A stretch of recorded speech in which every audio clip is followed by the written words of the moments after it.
sí, adelante. Andrés es profesor titular de la Facultad de Educación de la Pontificia Universidad Católica de Chile, abogado y licenciado en Derecho por esa universidad, máster en Políticas Públicas de Harvard y PhD en Sociología de Organizaciones en la Universidad de Boston. Ha sido vicerrector académico y vicerrector de Investigación y Posgrado de la Universidad Andrés Bello y decano de la Facultad de Ciencias Jurídicas de la Universidad de Talca. Actualmente es presidente de la Comisión Nacional de Acreditación en Chile.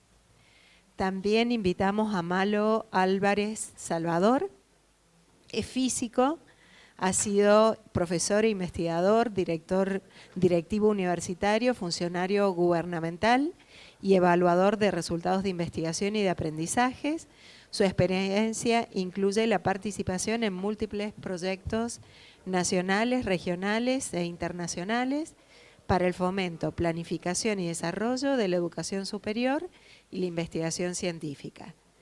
Trabaja en ACET, un grupo dedicado al aseguramiento de la calidad en la educación, con sede en la Ciudad de México, así que le damos la bienvenida que nos visita desde tan lejos. Invitamos también a Ana Fanelli. Ana es doctora y licenciada en Economía por la Universidad de Buenos Aires, magíster en Ciencias Sociales de Flaxo, investigadora titular del área de Educación Superior en el Centro de Estudios del Estado y Sociedad.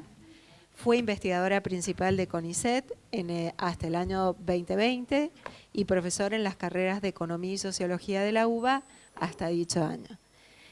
Sus líneas de investigación se centran en el análisis comparado de las políticas de educación superior, el estudio de la desigualdad en el acceso y graduación en el nivel superior y las políticas de financiamiento universitario. Y finalmente, invitamos a Pablo Landoni, que nos visita desde Uruguay. Él es vicerrector académico de la Universidad Ort de Uruguay, miembro afiliado del programa de investigación en educación superior privada y del Departamento de Políticas Educativas y Liderazgo de la Universidad Estatal de Nueva York en Albania, Estados Unidos. Fue subsecretario del año 1992 a 1995 y director general de la Secretaría del año 2020 al 2024 del Ministerio de Educación y Cultura de Uruguay. Es ex integrante de la Comisión de Acreditación para el Mecanismo de Acreditación Mercosur y del Consejo Consultivo para la Enseñanza Terciaria Privada. Bueno, les damos la bienvenida a los 4 expertos que ahora van a tener a su cargo comandar este panel de discusión que nos está convocando. Muchas gracias por acogernos en la Universidad Nacional de Cuyo. Estamos muy contentos de poder estar acá reunidos con ustedes y tener ocasión de hacer un intercambio de ideas sobre el estado actual y el futuro de la educación superior de América Latina. Yo creo que por razones de tiempo sería bueno que nosotros 4 habláramos unos 5 minutitos cada uno. No sé si es lo que tenían previsto. El título. Sí. Con ajuste periodístico, digamos, titular y 2 bajadas. Esa es la, porque si no vamos a estar acá hasta bastante tarde. No sé si alguien quiere partir que no sea yo. Yo feliz de dejarle la palabra y nos modele. Ana nos modela. ¿Eh? No, 5 minutos no, 10. ¿Quién empieza? ¿Yo empiezo? Bueno, muchas gracias por permitirnos estar con ustedes hoy acá. Es un gusto. Yo voy a tomar uno de los temas que propone Brunner, que tiene que ver de los temas a futuro y presentes de la vinculación entre expansión, equidad y empleabilidad.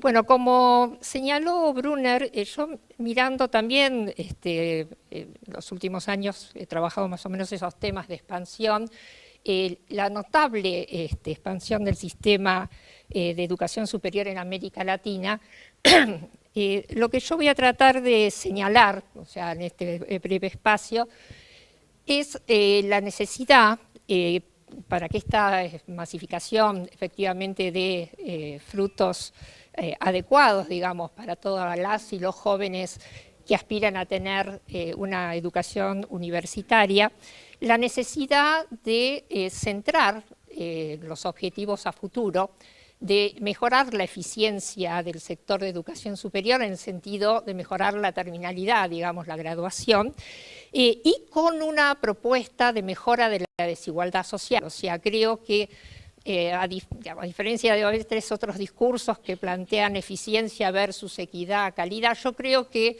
la solución de la eficiencia es mejorar la calidad y la equidad al mismo tiempo en el plano de América Latina. Un breve señalamiento sobre el punto de partida para reforzar esto que señaló Brunner del impacto de la masificación en América Latina. Yo hice la otra vez el cálculo por un artículo que me hicieron para comentar del financiamiento de la educación en Argentina, educación básica y en general de educación superior en Argentina, y me tomé el trabajo también de mirar cuánto había incrementado la matrícula de educación básica, o sea, todo lo que es educación preescolar, primaria y secundaria en Argentina, y cuánto había crecido en el mismo lapso la educación superior. Entre 1980 y hoy, la educación básica se duplicó y la educación terciaria creció 7 veces. Esto es un número impactante, entonces me puse a ver qué pasó en el resto de América Latina y en promedio en casi todos los países creció entre 6 y 9 veces, en solo, bueno, no es poco tiempo, pero de 1980 a la actualidad. Este es un punto de partida choqueante, ¿no?, que nos lleva a todo lo que nos planteó Brunner sobre la importancia de esta temática. Una particularidad del proceso es que en la última década está desacelerando el proceso de masificación. Uno lo que veía que entre el 2000 y 2010 en América Latina fue 6,8% el crecimiento anual promedio de la matrícula de educación superior y en la última década disminuyó a 2,7%. Y acá viene otro tema, otra bomba de tiempo en términos de qué va a pasar a futuro con la educación en general y la educación superior en particular, y es el cambio demográfico. El otro día leí un artículo de CEPAL muy interesante que decía que en los años 50 América Latina y el Caribe era la segunda región del mundo con mayor tasa de fecundidad. Teníamos 5,6 chicos por mujer, ¿sí? Segundos después de África, que tenían 6,6. Hoy estamos en el ranking de la tercera región con más baja tasa de fecundidad del mundo, después de América del Norte y de Europa. Tenemos 1,7 promedio hijos por mujer. Esto obviamente es parte de esa desaceleración que ya estamos viendo en algunos países en términos de la matrícula de educación superior. Pero ¿cuál es el gran tema acá?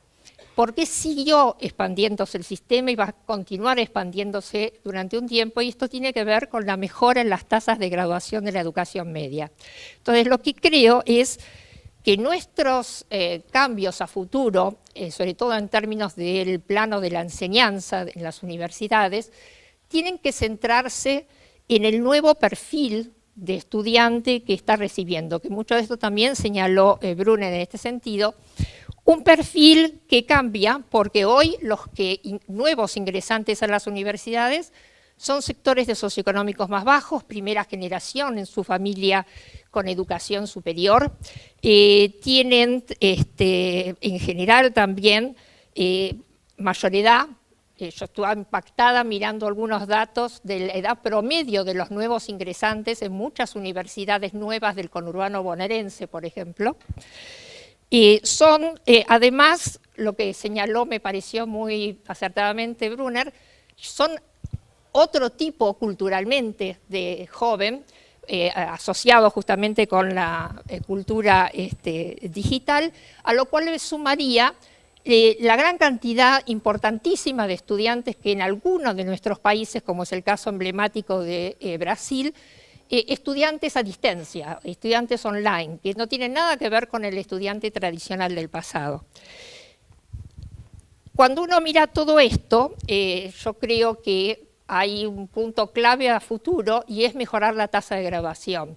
Y en esto Folari señaló un punto, digamos, importante para el caso argentino, pero de todos modos, aún así, cuando sabemos que si ponemos un examen de admisión vamos a tener mayor cantidad de graduados, yo no lo quiero plantear a nivel de las instituciones, sino a nivel de toda la sociedad. Es decir, la Argentina y el resto de los países de América Latina necesitan que todas las jóvenes y los jóvenes que quieran ingresar a la educación superior no solo ingresen, sino que se gradúen. Yo creo que esto es un derecho que estas personas tienen de obtener un título y poder acceder a un mercado laboral y tener una mejor vida dentro de sus capacidades. ¿Y qué son los números que tenemos de graduación? Que son números bien comparativos, que no esconden dificultades, y es ver la cantidad de personas que en la edad potencialmente activa, entre 25 y 64 años, tienen un título de educación superior. El promedio de la OCDE es 41%, y esto incluye no solo los países más desarrollados, como Estados Unidos, Canadá, Australia, que están por encima del 50, 60, Canadá, con educación superior en la población potencialmente activa, mientras que en la mayoría de los países de América Latina, Chile es el caso un poco más excepcional, que tiene más graduados, estamos por debajo del 25%. En el caso argentino, con un dato que no es el mismo que da la OECD, que lo obtiene de la OIT, por lo que vi en sus notas metodológicas, nosotros tenemos más bajo que lo que dice el Education at a Glance en la OECD. El último Censo Nacional de Población y Vivienda del 2022 nos da que tenemos 20%, frente a 41% promedio y países por encima del 50%. Pero lo más dramático, en nuestro caso de América Latina, y sobre todo en el caso argentino en particular, es la población joven. Es decir, otro indicador que toma la OECD es la población de 25 a 34, es decir, las nuevas cohortes de jóvenes que han ingresado al sistema. El promedio en la OECD es un 47% que han alcanzado educación superior. En el caso argentino, nuevamente usando datos del censo y no los datos que se publican en este caso en Education at a Glance, apenas un 16% tiene 25 a 34 años tiene educación superior frente a 47% que tiene el OECD. Y otro dato terriblemente llamativo es qué pasa entre hombres y mujeres. En realidad, en ese grupo, 20% de las mujeres tienen educación superior y solo 12% de los varones tienen educación superior entre 25 y 34 años en la Argentina. O sea, que estamos en un serio problema. Y lo miremos por donde lo miremos, debemos focalizarnos en ver qué estrategias y políticas podemos hacer desde la universidad, obviamente con la necesidad de que mejore la educación media, eso estamos, creo yo, un consenso total por parte de cualquier académico en nuestros países, pero también qué se puede hacer desde la universidad para quitar barreras académicas, barreras culturales, barreras de información, barreras financieras, que tienen todos estos jóvenes de sectores de bajos ingresos, que son nuestros estudiantes, son la mayoría de los estudiantes que hoy tenemos en nuestros sistemas. Si no enfrentamos esto, si no le ponemos de algún modo a ver qué otras experiencias exitosas hay en el mundo que mejoren las tasas de graduación, creo que carece un poco de sentido la vocación de enseñanza que tiene la universidad como organización, además de hacer obviamente el otro aspecto que es la investigación. Y ya para cerrar totalmente el tema, un tema que vamos a discutir hoy a la tarde y que me parece también muy relevante, obviamente, si uno, bueno, ¿para qué quiere tener graduados? O quiere lograr que todas estas chicas y chicos que quieren estudiar, que lo dicen explícitamente cuando se les pregunta cuáles son sus expectativas en las escuelas secundarias, estudiar en la universidad, bueno, generar carreras que efectivamente tengan una posibilidad de empleo en el mercado laboral y que además sean de calidad. porque también lo que pasa mucho en nuestros sistemas es que se crean carreras e instituciones de diferente calidad y para los circuitos, digamos también, de menores ingresos, el acceso es más probable a estas nuevas instituciones y carreras que no están adecuadamente controladas en términos o reguladas en términos de la calidad. O sea que tenemos enfrente muchos temas a discutir, muchas cuestiones a resolver, y me parece que bueno, la mejor estrategia de las ciencias sociales siempre es realizar estudios comparativos, ¿no? Cómo hacen otros países que han enfrentado situaciones semejantes y que tratan de, a través de políticas públicas e institucionales, hacer este tipo de cambio e innovación para enfrentarnos a poder llegar efectivamente a tener graduados que puedan contribuir a la sociedad, contribuir con el crecimiento económico de nuestros países y con la mejora propia de su vida, ¿no? Bueno, gracias, nada más que eso.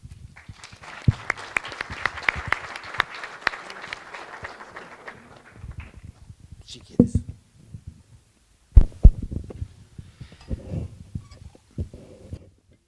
Siguiendo el consejo del colega Andrés Bernasconi, trataré de ser telegráfico, pero también voy a intentar ser polémico y plantear una mirada un poquito apocalíptica con relación a uno de los factores que tanto José Joaquín como Ana plantearon, porque me parece que los académicos de la educación superior y también los gestores tenemos que empezar a pensar sobre si no nos estamos acercando al fin de la expansión de nuestros sistemas universitarios.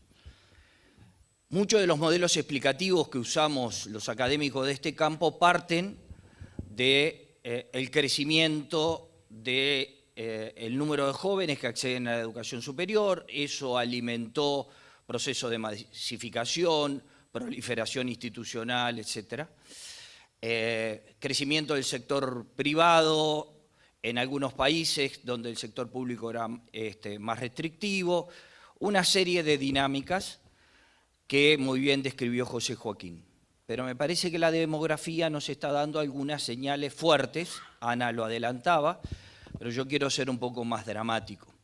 Brasil pasó del 2000 de una tasa de población de menos de 15 años del 30 al 21,5, Argentina del 28 al 22, Chile del 26 al 20, y del país que yo vengo, que saben que somos muchos viejos y pocos jóvenes, en el 2000 teníamos solo un 24% y ahora estamos en un 19%. Pero esto no da la pauta de la gravedad. Yo sé que Uruguay no es representativo en esto, pero un dato que golpea a mi país es que nacieron 52.700 niños en el año 2000, pero en el último dato disponible nacieron 32.300. Es decir, si esta tendencia que empieza a visualizarse en un conjunto de países, y hay datos que señalan de la cultura juvenil, y disculpen que voy a hacer un chiste que tiene que ver con mis hijos, que prefieren tener gatos y no hijos,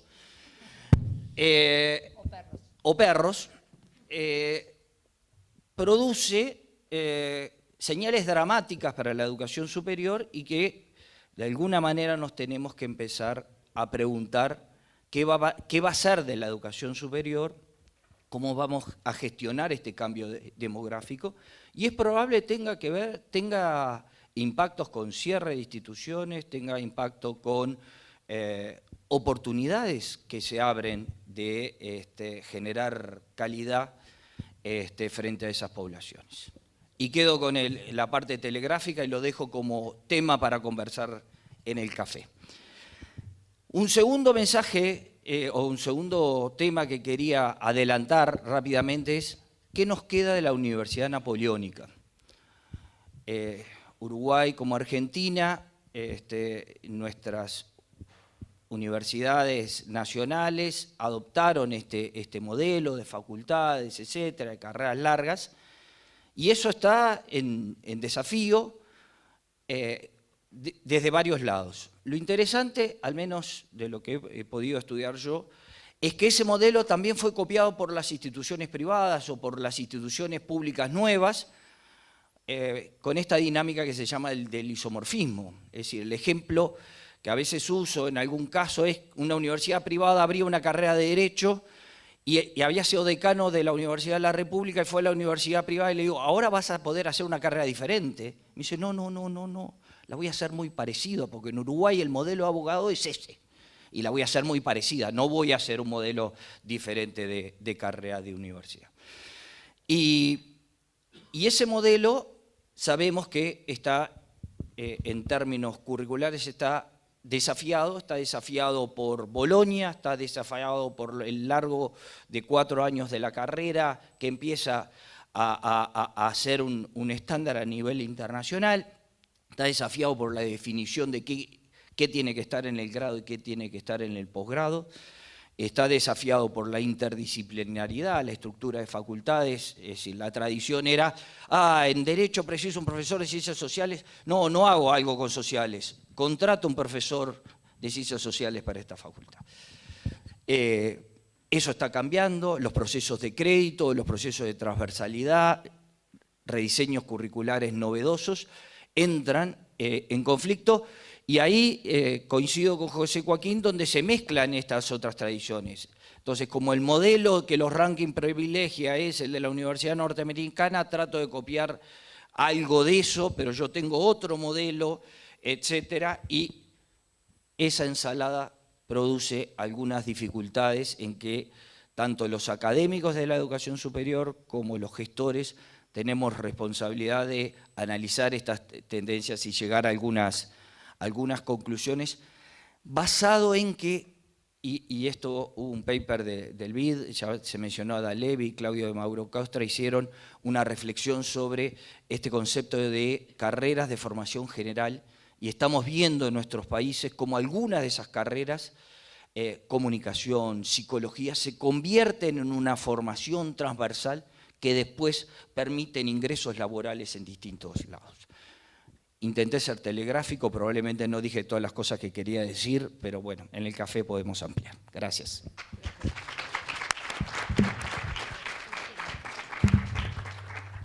Sí funciona.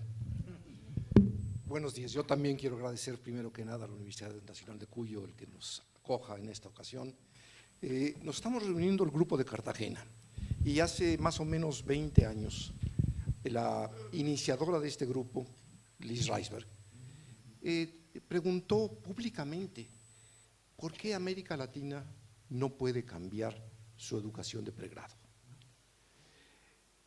Ahora nos dice José Joaquín, nos recuerda lo mismo. Dice, el pregrado sigue siendo napoleónico y sigue siendo el modelo antiguo, con todas las variedades que ustedes pueden tener, pero sigue siendo así. Este es el problema central que nos ocupa en esta ocasión, creo yo, porque realmente es en lo que realmente podemos influir o hacer. Las universidades pueden cambiar sus modelos de enseñanza, quizá tengan que discutir el financiamiento o muchas otras cosas, voy a abordar algunas de ellas, pero realmente lo que puede hacer una universidad es cambiar, es modificar, es transformar, y eso nos dice Brunner ahora, que no se ha cambiado 20 años después de que nos lo preguntara Liz Reisberg. Pero al escuchar a José Joaquín, no pude menos que pensar que el problema que nos estaba planteando es un problema muy antiguo que no hemos podido resolver en América Latina, entre otras razones por las que decía Ana Fanelli. Cuando yo estudié, y voy a regresar al tema, cuando yo estudié la licenciatura, había en mi país menos de 80,000 estudiantes de educación superior. Ahorita tenemos más de 5,5 millones. Entonces la expansión ha sido enorme, pero la expansión demográfica de mi país también ha sido enorme. En 1920 empezó el crecimiento y éramos 20 millones de habitantes.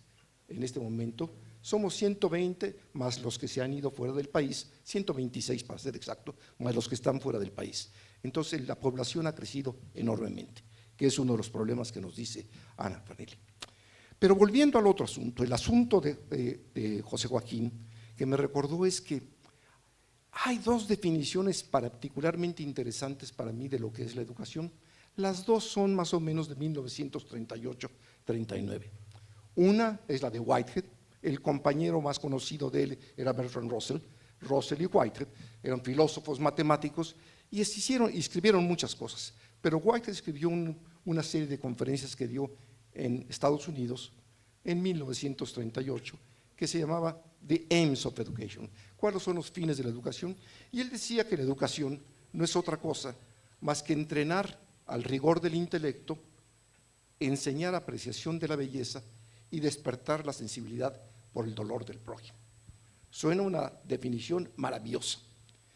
El otro es Werner Jäger, me lo recordó Brunner en su plática. Werner Jäger escribió también en 1939, un año después, escribió Paideia, el libro sobre la educación de los griegos. Y empezaba el libro así, yo no soy bueno para decir las cosas verbatim, no las aprendo suficientemente bien, pero decía una cosa como lo siguiente: todos los pueblos que alcanzan un cierto desarrollo material y espiritual buscan la manera de transmitir esto a las siguientes generaciones. El principio que hace eso es lo que es la educación. Y aparentemente las dos definiciones pueden ser bonitas, pueden ser agradables para cada uno de ustedes, pero son diametralmente diferentes. Uno está diciendo qué es lo que enamora de la educación, el poder hablar del conocimiento, entrenar al intelecto, despertar la sensibilidad por el dolor del prójimo y apreciar la belleza. El otro dice que todos los pueblos que llegan, etcétera, está hablando de un desarrollo físico y espiritual primero. Y eso se transmite claramente en las luchas que nos está diciendo José Joaquín, de lo que tenemos por la educación. La estamos viendo de dos maneras diferentes. Unos estamos enamorados, o creo que todos, pero espero que unos estamos enamorados de lo que es la academia, de lo que es la disciplina, de lo que es el conocimiento. Y entonces queremos que se nos dé para que sigamos en esa actividad y que podamos incorporar rápidamente a otros.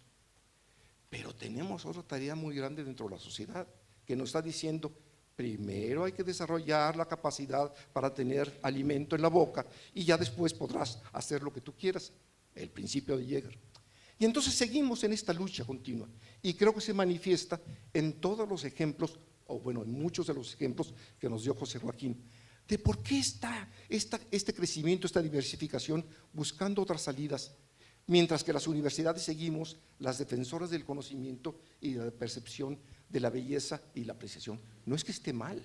La pregunta que nos hace Brunner no es que escojamos uno y otro, sino nos está diciendo: las sociedades tienen no solo estas dos definiciones que yo acabo de dar, sino tienen muchas definiciones. ¿Cuánto se debe dar para las universidades que están dedicadas a las disciplinas, que están sirviendo a las disciplinas? ¿Y cuánto se debe dar para otro tipo de educación que lleva a otro tipo de actividades? En la época actual, voy a terminar ya pronto, en la época actual, esto se ha acelerado de manera notable. Yo creo que en todos los siglos ha sido lo mismo. El conocimiento no se genera solo en las universidades, ni siquiera mayormente en las universidades. El conocimiento se genera en toda la sociedad, como también la belleza, como también ciertamente la sensibilidad por el dolor del prójimo.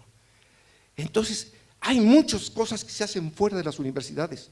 Las universidades tenemos una cierta actividad, una cierta actitud.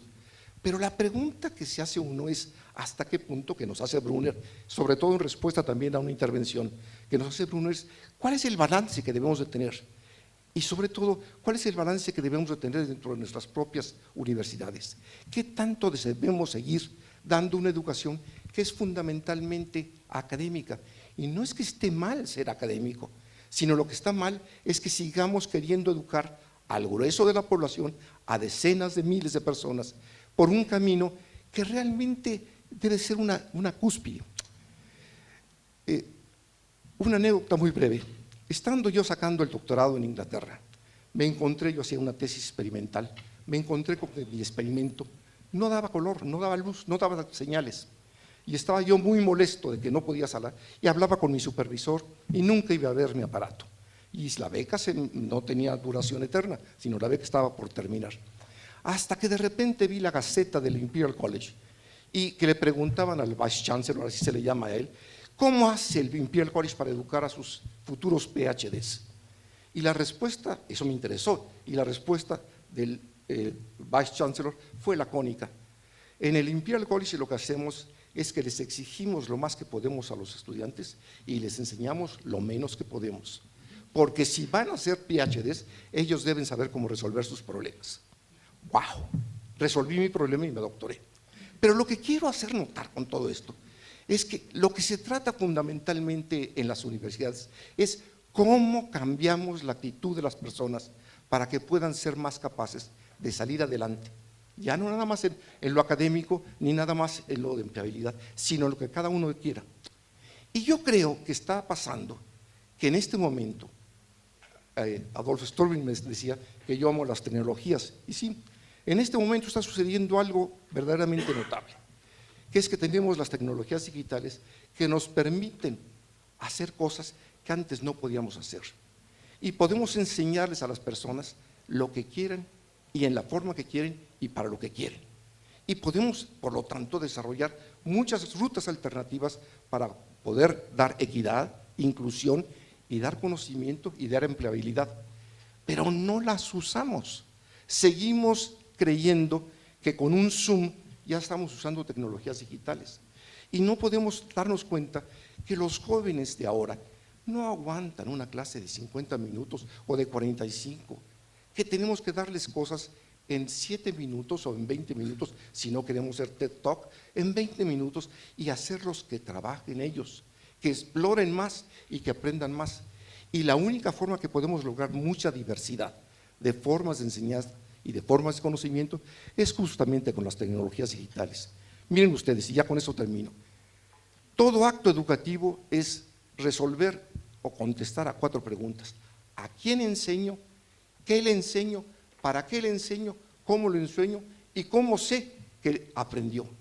Esas son las 5 respuestas de cualquier acto educativo. Y las tecnologías digitales nos han cambiado radicalmente todo eso. ¿El qué? Las tecnologías, no solo las digitales, sino la explosión de conocimiento, hace que tengamos rápidamente que escoger qué enseñar. Y ¿a quién? Es a todos, porque ya todos, nos decía Brunner, 65% de la población están yendo o están teniendo una tasa de educación superior. El cómo nos dice las tecnologías digitales, puedes hacerlo de muchas maneras, puedes hacerlo de forma que sea atractiva, para que captures al estudiante, porque si lo capturas, él va a estudiar, él va a aprender. El cómo evalúas, existen ya ahora formas muy diferentes de evaluación que permiten usar tecnologías digitales para poder evaluar a las personas. Entonces el reto que nos plantea Brunner es el mismo reto que nos planteaba Liz hace tiempo. ¿Qué hacemos para cambiar la forma de enseñanza de pregrado de tal manera que sea más inclusiva, más rápida, más eficiente y más diversa? Gracias.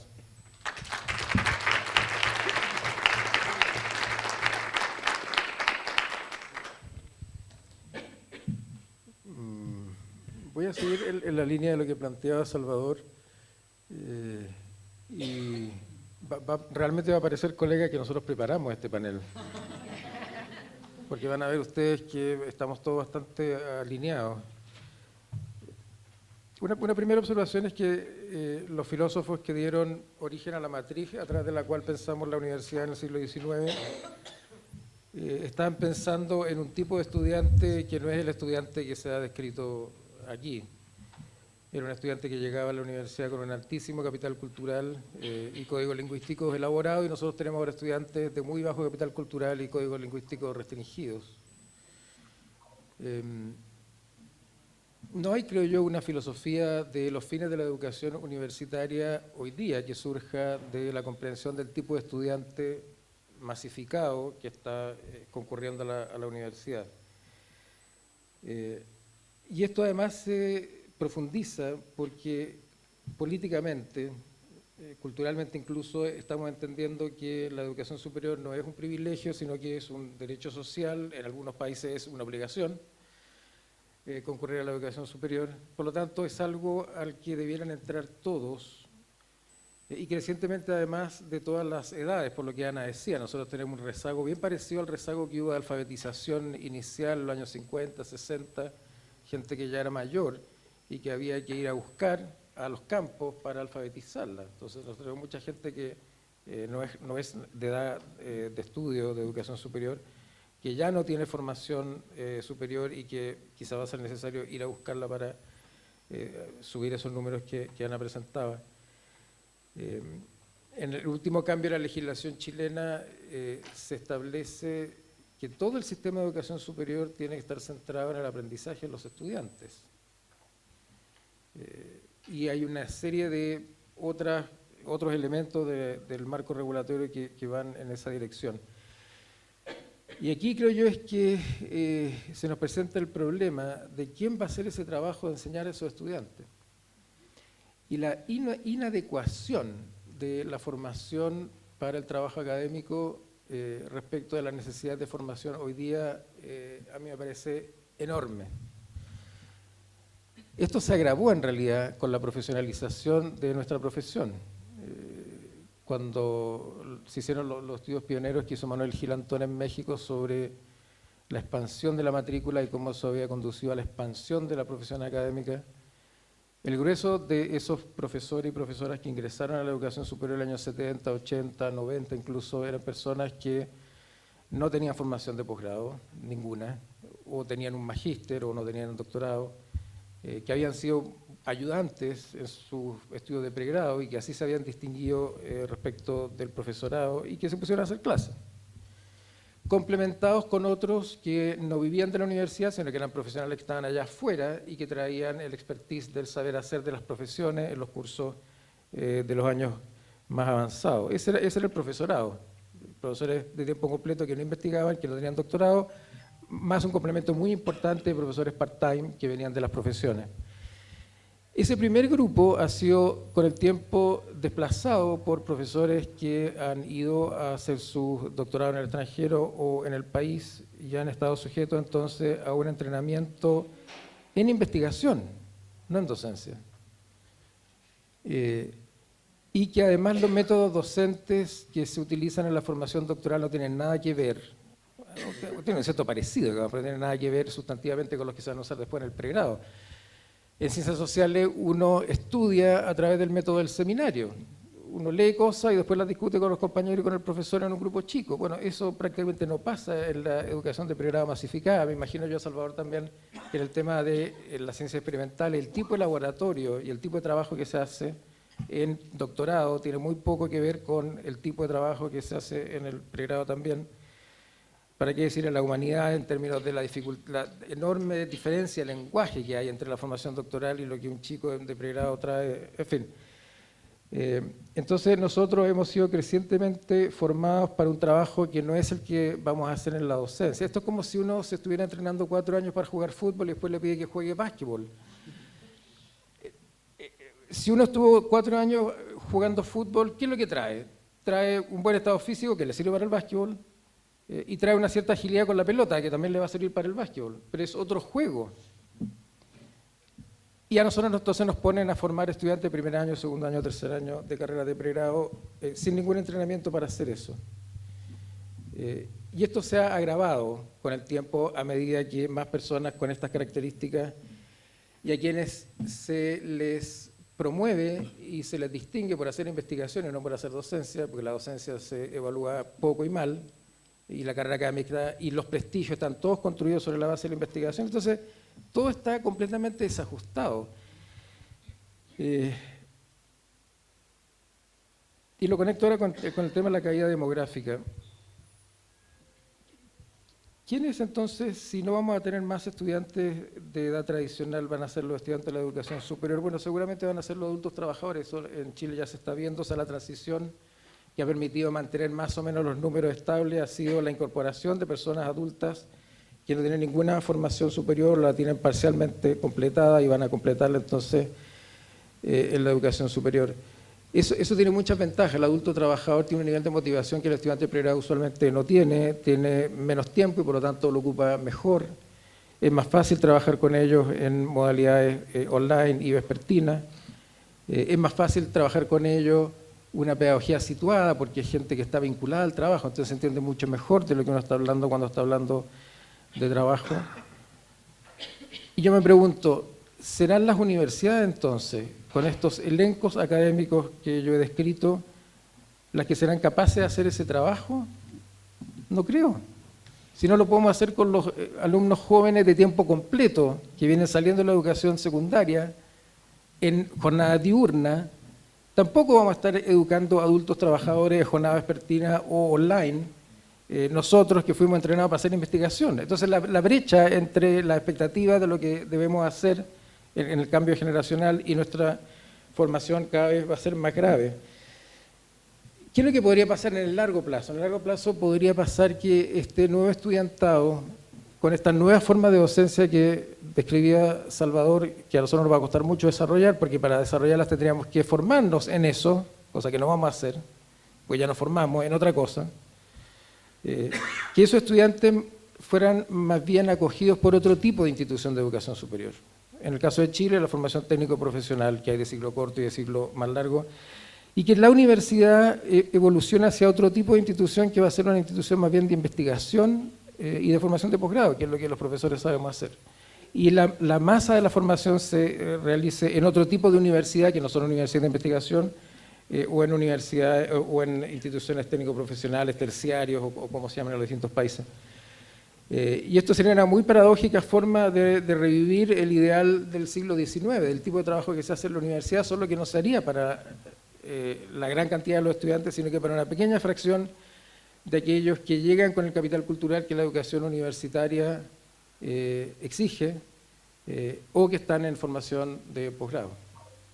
Eso por mi parte.